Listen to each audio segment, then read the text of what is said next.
একদিনের ঠোঁটটা তোর কাছে অমৃত ছিল। আচ্ছা, ওই ঠোঁট আবার অমৃত কার কাছে? ওই ঠোঁট দেখে তো লোকে এমনি ভয় পেয়ে যাবে, শালা অমৃত তো এমনি বমি করে ফেলবে। এই ঠোঁটটা তোর কাছে অমৃত ছিল। হ্যাঁ গো, তোমার ওই ঠোঁটটা অমৃত লাগতো না? কার কাছে লাগতো ভাই, আমি তো বুঝি না। শালা কালারটা করে ফেলেছে, দেখো বিড়ি পোঙা চাটতে চাটতে একদম ঢ্যাবনা কালো সাপের মতো করে ফেলেছে। আর কয়েকদিন পরে দেখা যাবে শালা ঠোঁটটা একদম সেই শুয়ারে পোদের মতো হয়ে যাবে। আর এখন শুধু এই ঠোঁটটা না, পুরো আমি তোর কাছে একটা ঘৃণার বস্তু হয়ে গেছে, তাই না? হ্যাঁ, হওয়ারই কথা কাকু। তোমার যা ঠোঁট, ওই ঠোঁট দিয়ে যদি কোনো মেয়ে চুমা দাও, ওই চুমার দাগ গালের মধ্যে হারা জীবন থেকে যাবে গা। So hey guys, welcome my channel ইয়োশোরো। তো গাইস আবারও চলে এসেছি নতুন নতুন গরম গরম মশলা নিয়ে। আর গাইস তোমাদের আগের থেকে বলে দিই, চ্যানেলটা কিন্তু ডাউনে চলে যাচ্ছে গাইস, সাবস্ক্রাইবটা করে ফেলো তাড়াতাড়ি। আর ফেসবুক থেকে দেখলে অবশ্যই ফলো করে ফেলো। চলো শুরু করি আজকে রান্নাটা, চলো। 2, 3, 4 আহা গো শোনা গো, আমার খুব কষ্ট যে বলো। শালা বিড়ি টানতে একটা মুখের এমন করে বেকায় ফেলাইছে মুখটারে, শালা ঠোঁটটারে কালার ঢ্যাবনা সব বানায় লাইছে। ভাই কষ্ট পেলে বিড়ি কে খায় আমি তো বুঝি না। না এরকম ছেলে ফেলে বিড়িগুলো খায়, মানে যে কষ্ট পেলে বেশি, শালা 2 তারা 3 তারা একদম প্যাকেট শেষ করে ফেলে। দোকানদার এতে লাভই হয়। ঠিক বলেছো। ঠোঁট পড়েছে সিগারেট বিড়ির ধোয়াতে।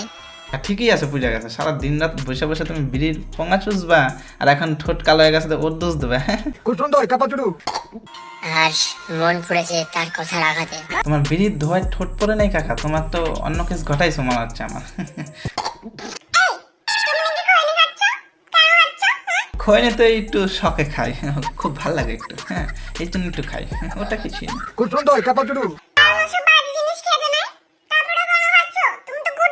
হ্যাঁ আমি জানি আমি গুড বাই, কিন্তু এই খৈনি খাওয়া শিখেছে তোমার বাবা, তুমি সেটা জানো না। একদিন রাস্তায় যাইতেছে, দেখে তোমার বাবা যাইতেছে ঠিক এইভাবে ডলতে ডলতে যাইতেছে। আমি কাকু কি খাইতেছো? কয় কি লজেস খাইতেছি। কয় এইভাবে ডোলা নিয়ে এমন ঠাবর দিয়ে এখানে দিয়ে রাখবি, দেখবি লজেস হেবি সুন্দর লাগবে খেতে। আমি থরি না খৈনি খাইতাম, তোমার বাবাই শিখাইছে।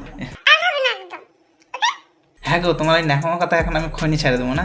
3.5 বছর লেগেছে আমার খৈনি ডলাটা শিখতে, ঠিক আছে? তোমার বাবার কাছে যেতাম মাঝে মাঝে, রাস্তা দেখা হতো, আর এরকম খৈনি ডলা শেখাতো। বলতো যে এরকম ডলবি, ঠাপড় দেবে 2-3 দিন, এখানে ভরে দেবি, দেখবি সুন্দর লাগবে। আমার এই টাইমগুলো এখন লস্ট হয়েছে, কে দেবে এগুলো? তুমি দেবা এখন? এখন ন্যাকামো করে বলতে আসছে খৈনি খাবে না, ছেড়ে দেবে।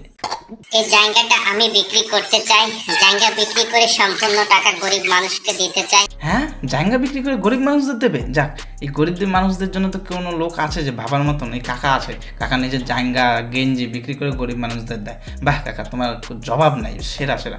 একটা মানুষ তো আছে এখনো পর্যন্ত, সমাজে এরকম মানুষ পাওয়া যায় না, যাই বলো তোমরা। হ্যাঁ, জায়গাটার নির্দিষ্ট কোনো মূল্য নাই, আপনারা চাইলে নিতে পারেন। যাই হোক, জায়গাটা আমি নিতাম, আমার পালতু কুত্তা আছে না, সেই কুত্তাটার জন্য। কিন্তু ওই জায়গাটা বেশি বড় হয়ে যাবে, কাকু তুমি রেখে দাও, ঠিক আছে? পোঙায় গুজে। তবে আমার সময়ের মূল্য আছে, 10,000-এর নিচে বিক্রি করব না। হ্যাঁ, তোমার এই জায়গা ফেলে সালমান খান অ্যাড দিছিল না, ওই জন্য এখন 10,000 টাকা দিয়ে জায়গা কিনবো আমি। খায় দাও কোনো কাজ না। কেমন ঢ্যাবনা লোক রে সালা, এইমাত্র বলে যে কোনো টাকা লাগবে না, বিনামূল্যে নিতে পারো, এখন আবার 10,000 টাকা চাপাচ্ছে, সালা মূল্য চাপাচ্ছে। কেমন ঢ্যাবনা লোক সালা। তুমি তোমার জায়গা ওই এক কাজ করো, তোমার পোঙায় গুজে রাখো, ঠিক আছে? ওটা কেউ নেবে না।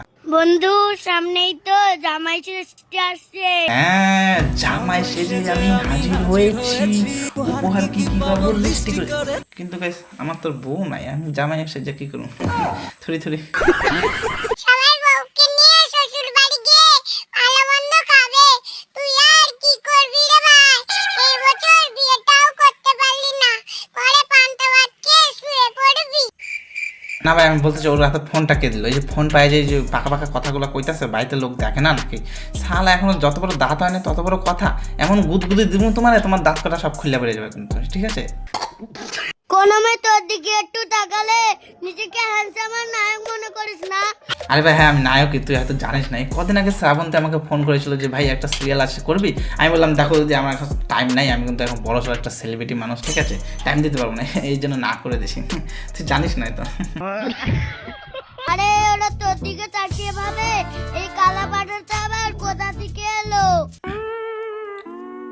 এর জন্য আমার বাচ্চা পোলাপানগুলো বেশি ভালো লাগে না, জানো? এই যে পাকা পাকা কথা বলে বেজে, হ্যাঁ বেশি পাকা, ওদের মধ্যে একটা লাথি মারা মানে পুক করে পাত বেড়ে যাবে। হ্যাঁ,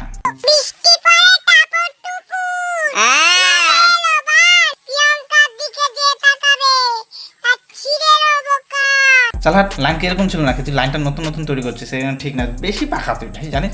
লাইনটাকে টুক করে ঘুরিয়ে দিলি প্যাঙ্কার উপরে। হ্যাঁ